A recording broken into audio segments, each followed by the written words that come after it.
الحمدللہ وکفا والصلاۃ والسلام علی نبیہ المصطفیٰ اما بعد. السلام علیکم ورحمۃ اللہ وبرکاتہ.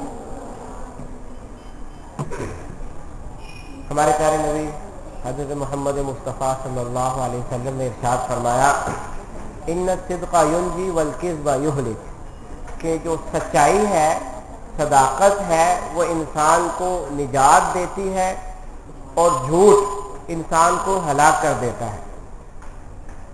ایک اور حدیث میں آپ صلی اللہ علیہ وسلم نے ارشاد فرمایا اذا کذب العبد تباعد عنہ الملائکہ من نتن ما جاء بہ، کہ جب ایک مومن، ایک مسلمان جھوٹ بولتا ہے تو اس کے منہ سے ایسی بدبو آتی ہے کہ فرشتے ایک میل دور اس سے بھاگ جاتے ہیں. جیسے ہماری مادی زندگی ہے، مادی چیزیں ہیں، ان کی خوشبو ہے، ان کی بدبو ہے، اسی طرح جو ہمارے اعمال ہیں، اچھے اعمال ہیں، اچھے اعمال کی اچھی خوشبو ہے، برے اعمال کی بری بدبو ہے. پھر مسلمان تو جھوٹ بول ہی نہیں سکتا، کیونکہ مجھے ایک واقعہ یاد آ گیا کہ ایک بہت بڑے عالم گزرے، وہ اورنگزیب عالمگیر جو بادشاہ تھا مغلیہ خاندان میں، اس کے استاد تھے.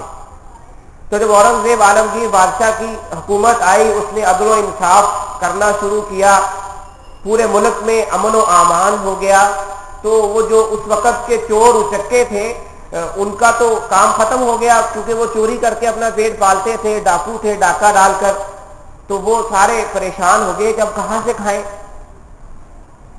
تو اب انہوں نے یہ سوچا کہ اورنگزیب عالمگیر کا جو استاد ہے وہ سیدھا سادہ سا آدمی ہے، اس کے پاس جاتے ہیں اور جا کر کوئی اس کو کہانی سناتے ہیں اور اس کو کوئی فراڈ لگاتے ہیں تاکہ اس سے کچھ پیسہ لے سکے. تو وہ اس استاد کے پاس آئے، کہنے لگے کہ ہماری جو بستی ہے وہ ایک دریا ہے، اس کے دوسری طرف ہے، اگر اس بستی پر پل بنا دیا جائے تو وہ بستی والوں کو آسانی ہوگی، شہر آ جایا کریں گے، شہری زندگی سے، شہری سہولیات سے فائدہ اٹھا لیں گے. آپ ایسا کریں کہ بادشاہ سلامت سے کچھ خصوصی گرانٹ جو ہے، خصوصی امداد ہمارے لیے پاس کروا دیں جس سے ہم پل بنا لیں. تو اس نے کہا بہت اچھی بات ہے، میں آپ کی سفارش کر دیتا ہوں. اس نے بادشاہ کو لکھ دیا کہ بھی یہ لوگ آئے ہیں، ان کو ایک پل بنانے کی ضرورت ہے، آپ ایسا کریں ان کو کچھ خصوصی امداد دے دیں. بادشاہ نے دے دی. وہ گئے، ایک مہینہ انہوں نے خوب گلچھڑے اڑائے، مزے سے کھایا پیا، کوئی پل ول بنایا نہیں. اور جب ایک مہینہ گزرا تو پھر پیسے ختم ہو گئے. انہوں نے سوچا کہ چلو پھر دوبارہ چلتے ہیں. پھر دوبارہ اس کے استاد کے پاس آ گئے اور استاد کو آ کر کہنے لگے کہ بھئی وہ ہم نے پیسے لیے تھے پل بنانے کے لیے، لیکن پل ابھی بن رہا ہے، زیر تعمیر ہے، پیسے کم پڑ گئے ہیں، آپ کچھ اور پیسے لے دیں. اس نے پھر دوبارہ سفارش کر دی، بادشاہ نے پھر دے دیے. جب 2 دفعہ پیسے چلے گئے تو بادشاہ نے کہا کہ بیت المال سے اتنا پیسہ چلا گیا ہے، چلو میں سروے کرتا ہوں، جا کر دیکھتا ہوں کتنا پل بنا ہے، کام کتنا ہوا ہے. وہ جب چور چکوں کو پتا چلا کہ بادشاہ سلامت آنے والے ہیں تو فوراً بھاگے بھاگے آئے اور آ کے استاد کو کہا کہ وہ ابھی نا پل تیار نہیں ہوا، تو آپ اب بادشاہ سلامت کو ابھی روک دیں، تو ایسا کریں کہ اور پیسے لے دیں تاکہ پل اچھی طرح تعمیر ہو جائے اور پھر ہم بادشاہ سلامت آئے تو خوش بھی ہو جائے گا. اس نے کہا چلو ٹھیک ہے. بادشاہ سلامت کو کہہ دیا کہ آپ ابھی نہ جائیں، ابھی پل تعمیر ہو رہا ہے، کچھ اور پیسے دے دیں تاکہ اچھی طرح تعمیر ہو جائے، پھر آپ سروے کریں.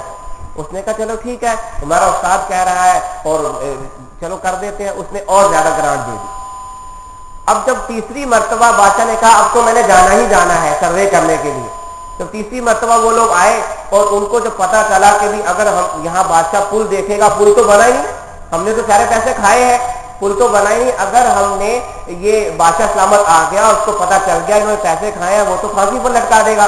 فوراً بھاگے بھاگے آئے اس استاد کے پاس اور کہنے لگے کہ ہم نے آپ سے پیسے لیے تھے پل بنانے کے لیے، پل بنا بھی دیا تھا، بہت اچھا پل بن گیا تھا، لوگ آنے جانے بھی لگ گئے، لیکن رات ہوئی چور آئے پل چوری کر کے لے گئے. اس نے کہا اچھا. اس نے کہا ہاں آپ بادشاہ صاحب کو جا کے بتا دیں، وگرنہ وہ سروے کریں گے تو ہمیں الٹا لٹکا دیں گے. اچھا نے کہا چلو چلتے ہیں، تمہارے ساتھ چلتا ہوں. بادشاہ سلامت کے پاس گئے، اورنگزیب عالمگیر کے پاس، اس کو جا کر کہنے لگے کہ ایسا ہے کہ یہ پل بنوایا تھا آپ نے، انہوں نے پل بہت اچھا بنایا تھا، لوگ آنے جانے بھی لگے تھے، لیکن پل چوری ہو گیا.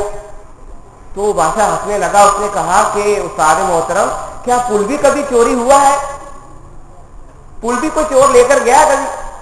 تو ان بزرگوں نے کہا کہ پھول چوری ہوا یا نہیں ہوا اس کا تو مجھے پتا نہیں، لیکن اس کا مجھے ضرور احساس ہے کہ مسلمان جھوٹ نہیں بول سکتا. یہ لوگ مسلمان ہیں، اس کا مجھے پتا ہے کہ مسلمان جھوٹ نہیں بول سکتا. تو اس وقت آپ سوچئے کہ مسلمان کے بارے میں کیا رائے ہونی چاہیے.